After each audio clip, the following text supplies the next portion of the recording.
Halo, jumpa lagi dengan saya, Sugiyarti Rosbaks, dalam podcast dan YouTube saya dengan judul Nyantai di Kebun Ati.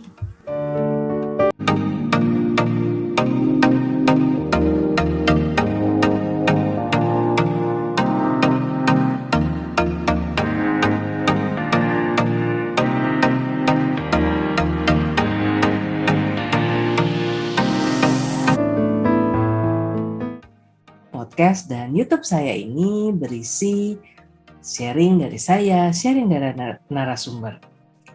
Nah, narasumber saya kali ini adalah seorang fotomodel yang dahulu zaman beliau masih aktif itu di beberapa majalah gitu ya. Kalau sekarang masih ada, tapi beliau juga sekarang lebih sering terjun di dalam dunia training sebagai seorang trainer, sebagai seorang coach.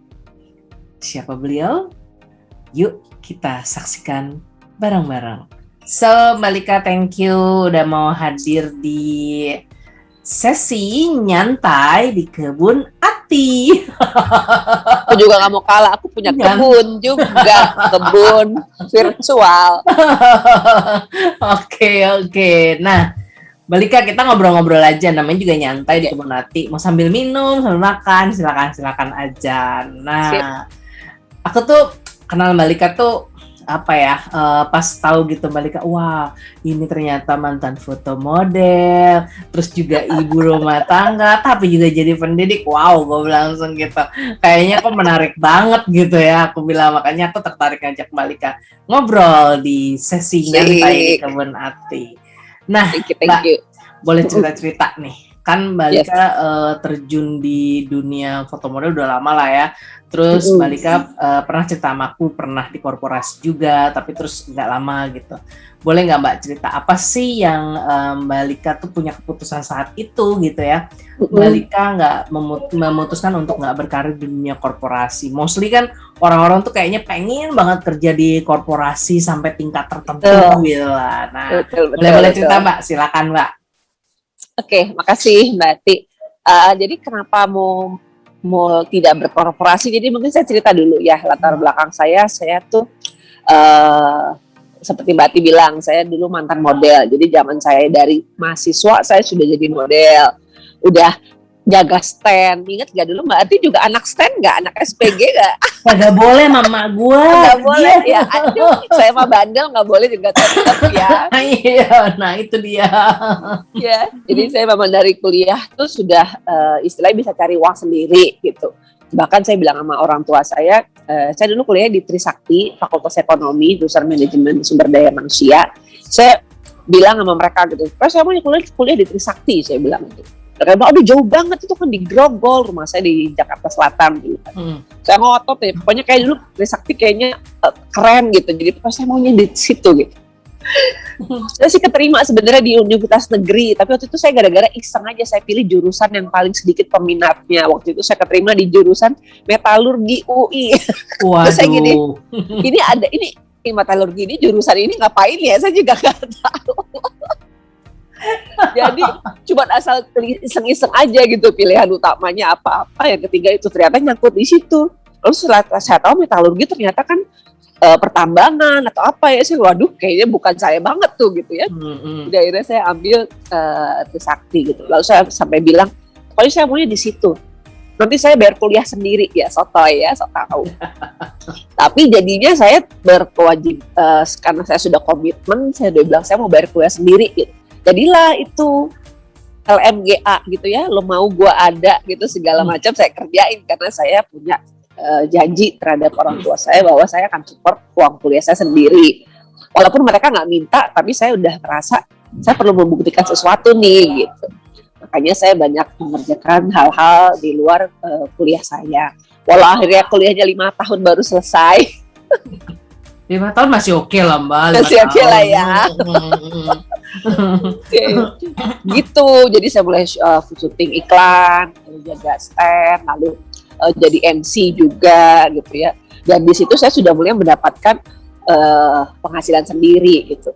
Dan sewaktu udah mulai mau lulus nih, saya juga sempat ikut beberapa MLM lah gitu. Ada satu MLM nih yang kebetulan support sistemnya tuh ngajarin saya macam-macam tentang presentasi, tentang berinteraksi dengan orang lain gitu. Pokoknya tuh oke lah gitu.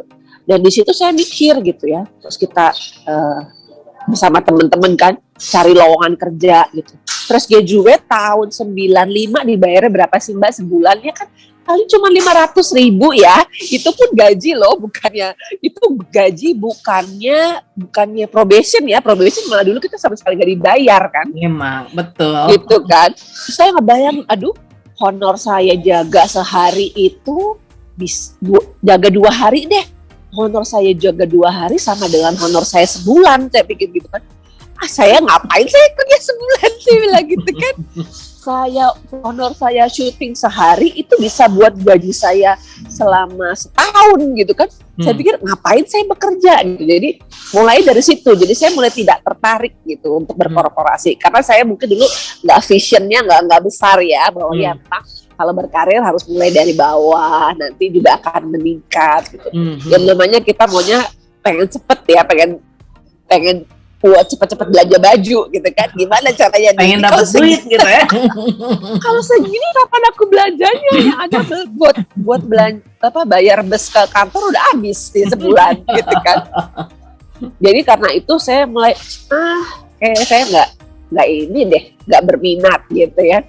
Lalu ternyata setelah itu saya menikah. Jadi di tahun terakhir saya kuliah itu sebelum saya wisuda saya menikah gitu. Lalu saya berpikir gitu, saya perlu bekerja nggak gitu kan? Kemudian suami saya terserah kamu mau kerja boleh, mau nggak boleh gitu kan. Terus saya pikir-pikir nggak deh, saya mau konsentrasi di freelance saya itu gitu loh, which is iklan ataupun ada event-event. Saya dulu akhirnya bikin IO Mbak Ati gitu. Ya walaupun nggak rutin tapi ada aja gitu loh. Jadi saya makin tidak tertarik untuk berkorporasi. Apalagi akhirnya saya melahirkan gitu 2 anak saya. Bedanya tuh 2 tahun jaraknya gitu. Itu saya mulai pikir kayaknya saya mau konsentrasi besarin anak-anak saya dulu yang 2 orang gitu. Nanti mungkin kalau mereka udah lulus SD baru saya akan fokus berkarir ataupun mungkin mau mulai mencari kerja nanti gitu ya.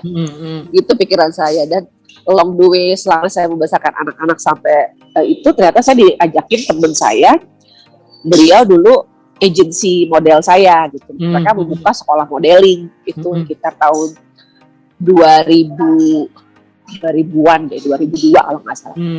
Terus mereka buka sekolah modeling dan saya diajak untuk ngajar di situ gitu. Alasannya apa? Karena dulu teman saya ini pernah saya presentasiin MLM.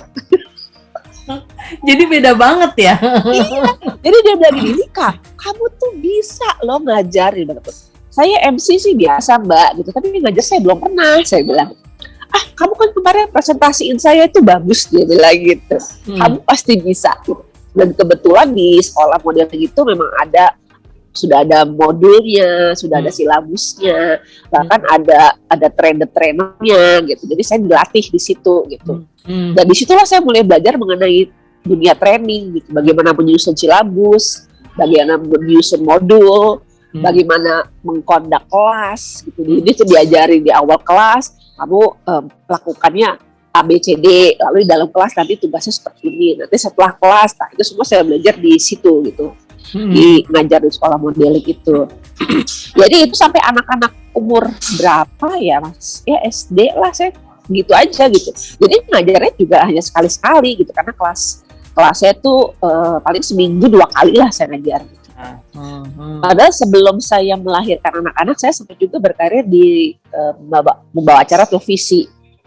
Di situ duitnya sih kenceng Mbak ya, tapi kerjanya tuh 2 minggu full saya kerja dari jam 7 pagi sampai jam 10 malam, bahkan kadang-kadang jam 11. Nanti 2 minggu berikutnya saya off itu benar-benar off, libur, nggak ngapa-ngapain gitu. Saya menikmati sih, kalau syuting kan juga sampai pagi ya, jadi datang jam 5 pagi, pulang jam 5 pagi gitu. Saya sih seneng gitu, tapi itu kan paling cuma 2 hari syuting kalau iklan. Kalau kalau program gitu kan mesti terus menerus gitu. Saya juga berpikir kayaknya saya tuh bukan tipe orang yang bisa tahan bekerja sepanjang itu, long hours gitu, walaupun 2 minggunya libur. Tapi selama 2 minggu itu kan aku tersiksa gitu ya. Saya pikir, aduh saya juga kayaknya enggak deh nih kalau rutin jadi pembawa acara kayak gini, kayaknya saya juga nggak sanggup. Apalagi ninggalin anak-anak. Bayangin 2 minggu saya lepas tangan, itu kan lepas tangan, benar-benar lepas tangan. Orang jam 7 pagi saya udah kerja, baru pulang jam 11 malam. Terus apa yang terjadi dengan anak saya dalam 2 minggu itu? Yang ada ntar mereka udah jadi apa, saya nggak tahu. Manggil tante. Iya, manggil tante. Walaupun 2 minggunya setelah ini saya free gitu. Jadi itu juga saya nggak tertarik. Lalu juga ada yang jadi artis Mbak gitu kan. Artis sinetron ini saya diajakin. Terus saya pikir kayak iklan itu foto syuting sampai jam 5 pagi. Artis sinetron tuh syuting tiap hari pulang jam 5 pagi. Saya tuh orangnya ngantukan. Ya bisa gitu loh. Terus yang ada saya pasti ngurusin anak saya gitu dengan pulang subuh gitu kan, saya lihat orang-orang gitu ya. Wah hebat banget gitu. Waktu saya sih nggak bisa, di situ juga saya enggak.